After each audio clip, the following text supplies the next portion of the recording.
विधानसभा चुनाव का बहिष्कार करेगा विपक्ष। बिहार विधानसभा चुनाव को दी जाएगी सुप्रीम कोर्ट में चुनौती। बिहार चुनाव में हुई धांधली के सबूत आ रहे हैं सामने।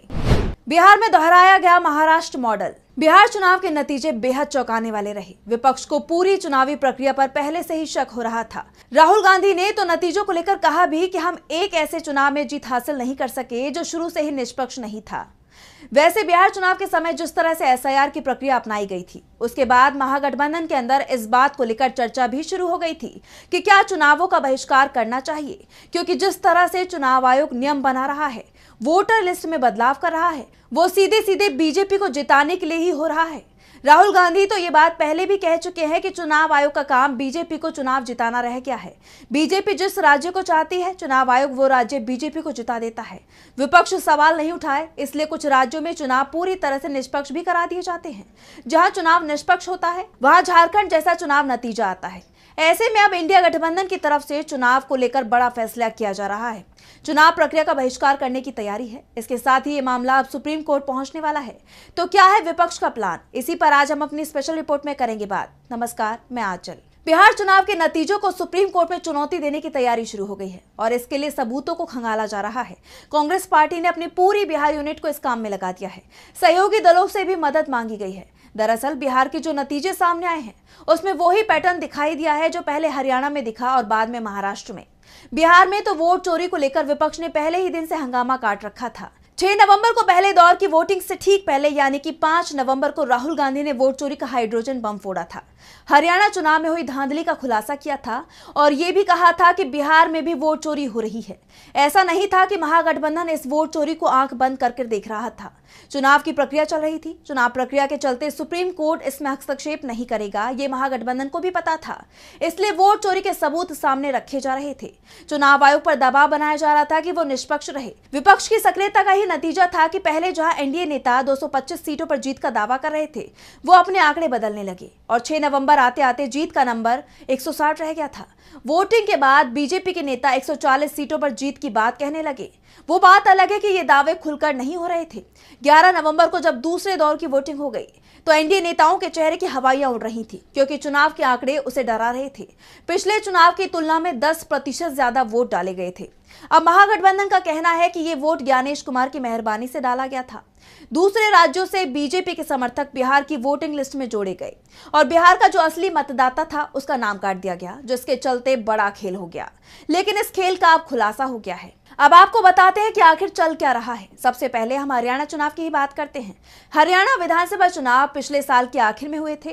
वैसे उम्मीद तो ये थी कि हरियाणा और महाराष्ट्र के चुनाव एक साथ कराए जाएंगे, लेकिन चुनाव आयोग ने पहले हरियाणा के चुनाव कराए, उसके नतीजे घोषित किए और करीब 1 सप्ताह बाद महाराष्ट्र चुनाव का ऐलान कर दिया। हरियाणा में जब चुनाव हुए तो बीजेपी के नेता ही ये कबूल कर रहे थे कि इस बार उनके लिए 10 सीट जीतना भी मुश्किल है, क्योंकि पार्टी के उम्मीदवार प्रचार तक नहीं कर पा रहे थे। वोटिंग होने के बाद जब एग्जिट पोल सामने आए थे, हर किसी एग्जिट पोल में कांग्रेस की बड़ी जीत दिखाई गई, लेकिन वोटिंग के बाद अचानक ही बीजेपी नेता दावा करने लगे कि वो सरकार बनाएंगे। सीएम नायब सिंह सैनी ने तो यहाँ तक कह दिया कि पूरा बंदोबस्त हो गया है। मैंने शुरू से ये कहा है कि भारतीय जनता पार्टी एक तरफा सरकार बना रही है। हमारे पास सारी व्यवस्थाएं हैं, आप चिंता मत करिए। मैंने शुरू से ये कहा है कि भारतीय जनता पार्टी एक तरफा सरकार बना रही है। हमारे पास सारी व्यवस्थाएं हैं, आप चिंता मत करिए। मैंने शुरू से ये कहा है कि भारतीय जनता पार्टी एक तरफा सरकार बना रही है। हमारे पास सारी व्यवस्थाएं हैं, आप चिंता मत करिए। तब तक कांग्रेस के नेता समझ नहीं पाए थे कि सैनिक किस बंदोबस्त की बात कह रहे हैं। लेकिन जब नतीजे आए तो हर कोई चौंक गया, क्योंकि बीजेपी ने सरकार ही नहीं बनाई बल्कि हरियाणा में अब तक का सबसे बेहतरीन प्रदर्शन भी किया, वोट शेयर के मामले में भी और सीटों के मामले में भी। यहां तक कि 2014 में जब बीजेपी की लहर हरियाणा में चल रही थी, उससे ज्यादा सीटें और वोट बीजेपी को 2024 में तब मिल गए जब बीजेपी के उम्मीदवार जनता की नाराजगी के चलते प्रचार तक नहीं कर पा रहे थे। लेकिन महाराष्ट्र में तो गजब ही हो गया। अब तक के सभी रिकॉर्ड टूट गए। जिस वक्त पूरे देश में कांग्रेस पार्टी को छोड़ कोई दूसरी बड़ी पार्टी नहीं थी, जब देश की जनता आंख बंद कर कांग्रेस का समर्थन करती थी, उस वक्त भी कांग्रेस को महाराष्ट्र में उतनी सीटें नहीं मिल पाई जितनी 2024 के विधानसभा चुनाव में बीजेपी के नेतृत्व वाली महायुति सरकार को मिल गई। यहां तक कि 1984 में जब पूरे देश में कांग्रेस की लहर चल रही थी, तब भी कांग्रेस को 76% सीटें मिल पाई थी।